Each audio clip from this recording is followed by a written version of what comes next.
Good, y'all. Dr.Trehunna. So let's say you had a twin, right? And it's Cheat Meal Friday. So you know the vibes on Cheat Meal Friday. You're gonna eat what you want. So you go to Chick-fil-A, you get your chicken sandwich, you get the fries, you get your little half and half, and you might get a little milkshake. Fuck it, right?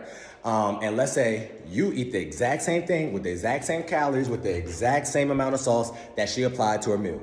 The only difference between y'all two is she is happy, she's in a good state of mind, everything is working out in her life. And let's say you are stressed, right? Let's say you got a test coming up or your boyfriend's acting up, right?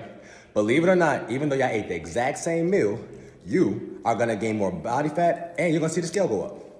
And y'all ate the exact same thing, okay? So today, what we're gonna cover is cortisol, okay? How does that work in the human body? And why when it comes to fat loss, it's not just about what you do physically, it's how you feel emotionally, okay? The psychology of fat loss also comes into play, all right?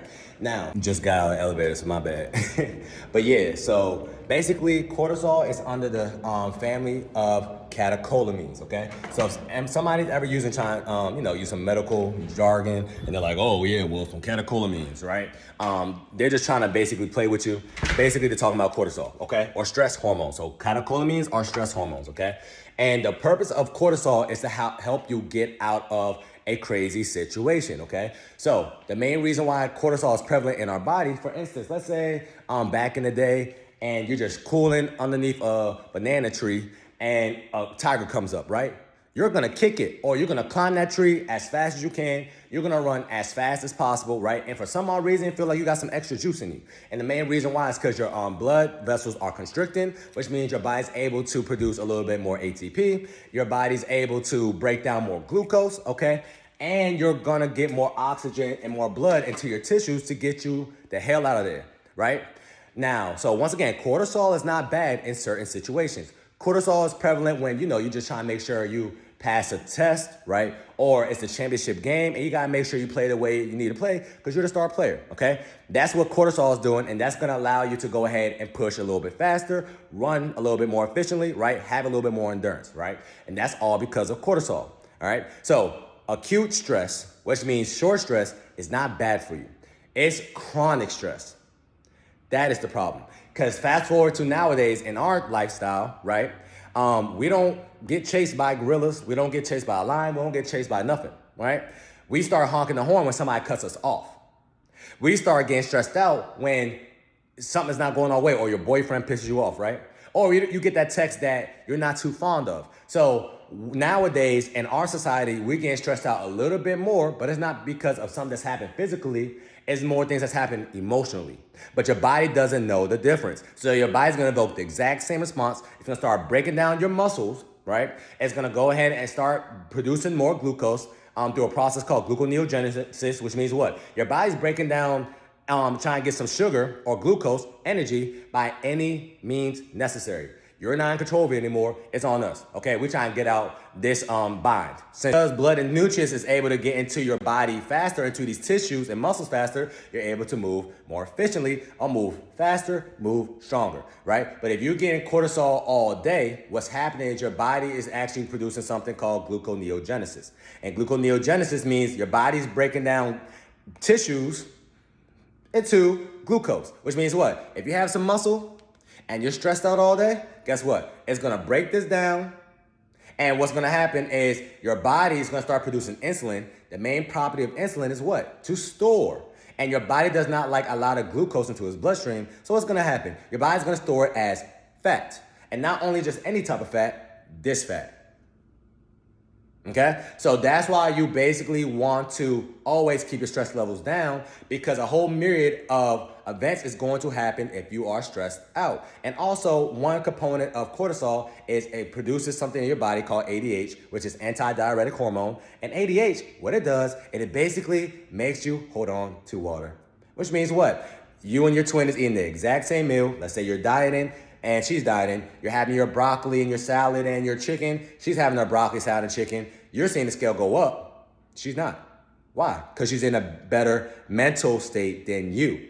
You are more stressed out and you're evoking more of a response to your body that your body's more stressed out. So your body's gonna retain a little bit more water. Your body's gonna also hold on to more sodium, which means what? Your body's gonna hold on to more salt, and salt is gonna do what? Make you hold on to more water. And now you're not seeing the scale drop, now you're more stressed out. So you see that when it comes to fat loss, it's not just about how mobile you are, right? It's also a psychology that comes into fat loss. And you are somebody who wants to go ahead and lose weight, you have to basically watch your cortisol or stop stressing, okay? Because if you want to be lean, you have to stop stress eating, all right?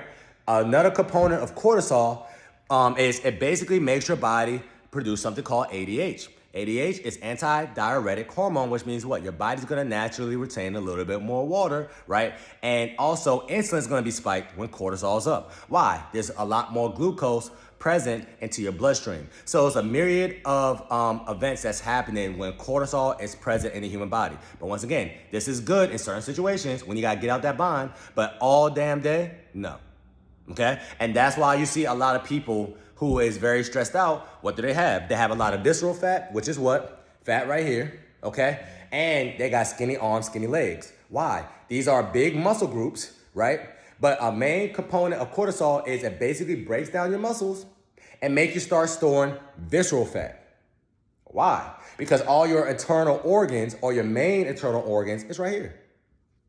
So your body's trying to basically protect itself by any means necessary, right? But it's not protecting itself, and now aesthetically, you don't look as pleasing.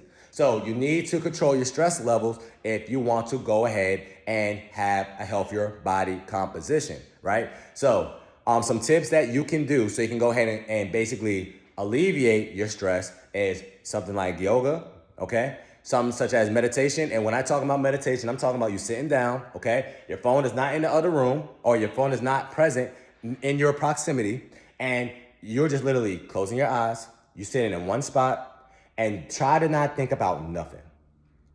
Try that. Believe it or not, it's gonna be way harder than you think. Try to do that for 10 minutes. Every single time you think about something such as like, oh, my toe itch, right? Or, oh, wow, I feel like my back is having a little bit of spasm. I want you to go ahead and refocus and think about nothing for 10 minutes. Believe it or not, there's a lot of beneficial properties for doing such as that. You're gonna be more aware of your surroundings subconsciously, okay? Your proprioception and your exteroception, all right?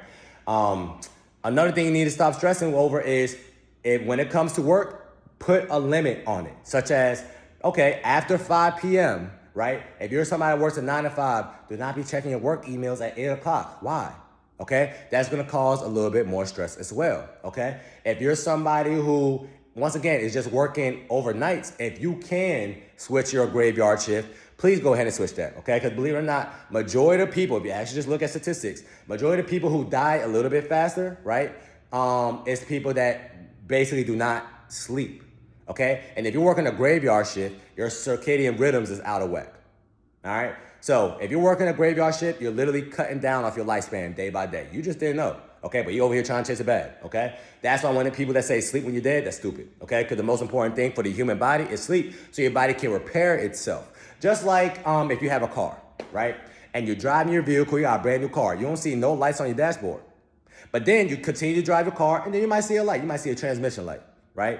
You might see a check engine light, right? But you're like, I don't got the money for it right now. So you continue to drive your car, right? And you disregard it, and what happens 3 to 4 months later? Now your car breaks down. Now something that could have been $500 is now $5,000, okay? So because you're not sleeping, your body's not basically repairing what's happening in the cellular level. Okay, if you're having a little tumor that's basically growing, if you're sleeping, your body's able to take away this tumor or kill off this tumor, okay? Because your immune system is more prevalent. But if you're not sleeping, guess what? Your immune system's not working, cortisol's up. And when cortisol's up, your immune system is down. That's why people who are the most stressed out is the people that die the fastest. Everything happens for a reason, okay? Everything has a cause and an effect, all right? So what you need to do, if you want to be lean, stop stress eating. And I'm talking to you as somebody that is a stress eater. My advice is not, oh, if I'm stressed out, things is not going my way, I'm not smoking, okay? I'm not drinking no whole bottle. That's just not me. You know what I do want? I want some cookies. I want some ice cream. And that day, I'm eating what the hell I want to do, and F you. I'm eating whatever I want. And it's not gonna be no protein-based meals, y'all. It's gonna be carb-based, okay? So you just gotta ultimately know yourself, okay? And don't put yourself in stressful situations if you can help it. Somebody cut you off in traffic, it's not the end of the world. You're still alive, okay? You'll get a text that somebody, that, kind of throws off your day, don't let it throw off your entire day, okay? Decompress and basically compartmentalize it and think about it later during the day, okay? And when you do have the time, go ahead and talk to that individual. But you don't want to have chronic stress throughout the entire day. Long story short, okay? So with that being said, even if you had a twin and y'all eating the exact same thing, she's going to lose a little bit more weight if she's happier versus you gaining weight because you're in a stressed state, okay? You are actually mad. You are actually sad. And because you are sad, you are actually emotional eating more. And because you're emotional eating more and you're still stressed, you're gaining way more weight, okay? So ultimately, when it comes to losing weight, there's a psychology that comes into play as well, all right?